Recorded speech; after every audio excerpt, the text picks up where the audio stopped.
Here with the new iPad Mini Retina. I'm just going to do a quick spin of the box and then I'm going to open the box and do a quick unboxing. So it's still got the cellophane on, so this is as it arrived from the online store. A few things to point out: it only says iPad Mini Retina in the wording on the back, so you definitely want to read the label on the back. This is the 64 gig version, Wi-Fi edition, and it's in Space Grey. Okay, I'm going to turn this over, get a knife and cut off the cellophane. Okay, I'm just going to use a simple Stanley blade.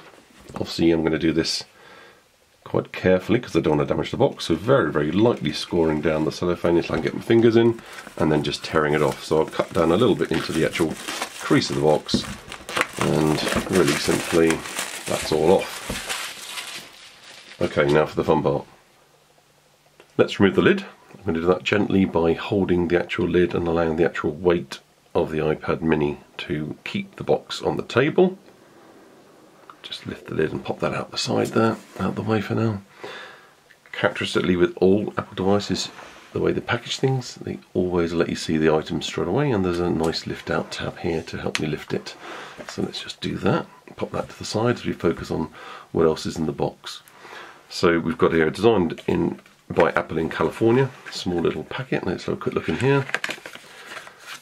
And you've got a nice colour card detailing about the iPad Mini and looks like all the buttons, locations, etc. And a little bit of information on websites in the back. Very small sheet of paper, that's just in English. It tells you about the online user guide, where to get that. And you've got a couple of Apple logo stickers there to stick on your products if you wish. Let's get that out of the way. Okay, we've then got ourselves the Lightning to USB cable, so that's conveniently located underneath that card. And we then have the charger. It's a UK unit, so this is going to be a 3-pin UK plug. And you then have here the larger type charger transformer itself. So these just slide and click together. This is actually a 10-watt device, giving out 2.1 amps and 5 volts, so it's more powerful than the normal iPhone charger, etc. And now we're going to move on to the actual iPad itself. Okay, let's get the iPad Mini Retina cover off. So the lift up tag also acts as a peel point. And it's very cleverly done, so it only sticks to itself and there's no stickiness onto the iPad at all. It's immediately light. And okay, I've got large hands, but it's very comfortable. The shape and the chamfer of this edge is really fantastic. And I think one other thing that I want to just quickly mention is I've had this engraved. So I got this from the iPad store, and I want to zoom in and show you the quality of this engraving on this Space Grey, which is a really nice feel and looks really good. Obviously, I'm going to try and keep my fingerprints off this. Obviously, try not to get too many of the reflections. Let's just power it on. Pretty much always these devices come with enough charge to get you started. So whilst it's powering up, although this isn't going to be a startup setup video, I just want to show the screen at least coming on.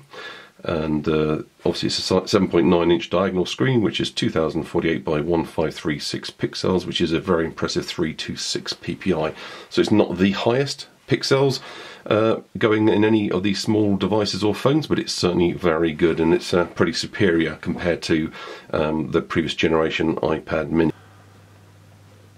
Okay, I've set this up, got it on my network, and I've been downloading for the last few hours everything, all my various apps that I've had from my various many iPads and iPod Touch devices. So there's absolutely bucket loads on there that I'm not going to whiz through in particular.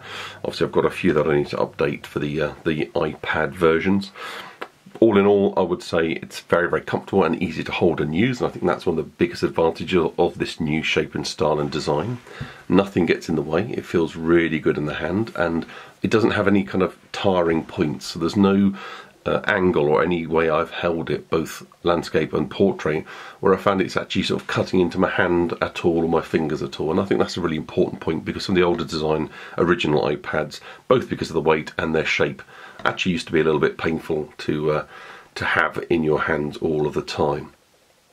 Okay, let's have a quick look around the rear of the device and all the buttons and connectors. On the very bottom here you've got two speaker grills. It's a stereo speaker, sounds very clear when I've used it. The lightning connector in the middle there, and on the Right hand side is you facing the unit, so this is obviously the back, so it's the left from the back. You've got the side switch, and these are separate buttons. You've got the 2 volume buttons up and down. Of course, you've got the rear camera here, and I'm having the unit upside down so you can see both of the rear microphones. There's one on the top and one on the back here. The actual, let's call it the power button, but the sleep wake button as they call it, and of course the headphone jack point here. So there's the actual iPad Mini Retina from the rear. I'm just going to zoom in to let you see the engraving. So as you can see, it's on the rear, the upper part, about 1 inch from the very top, just below the rear facing microphone. As you can see, it's also all in lowercase, but that's exactly how I ordered it, so do make sure you get your case and your spelling correct. And it says 7 through infinity. I just wanted to quickly show you the outer box that the iPad Mini Retina arrived in when I ordered it from the Apple store. And as you can see, there's plenty of room around the actual iPad Mini box itself. So the outer, although it's only 1.5 centimeters or so in each direction, these cardboard ends protect it. They sort of keep it floating in the box a good centimetre or 2 away. And these are very solid. These are strong, and there's quite a bit of depth in here to the box itself. So even though this is on the outside, the actual box itself is then floating on a good centimetre deep ridge of cardboard that itself is padded. And as you saw, I was able to put a hand in on top of the actual box, so a lot of damage would have to be done to the outer box before any damage occurred to the actual iPad Mini Retina box. So all in all, good job Apple, good packaging, it arrived in perfect condition. I hope my detailed unboxing tour video has been useful. Please feel free to like, subscribe and comment.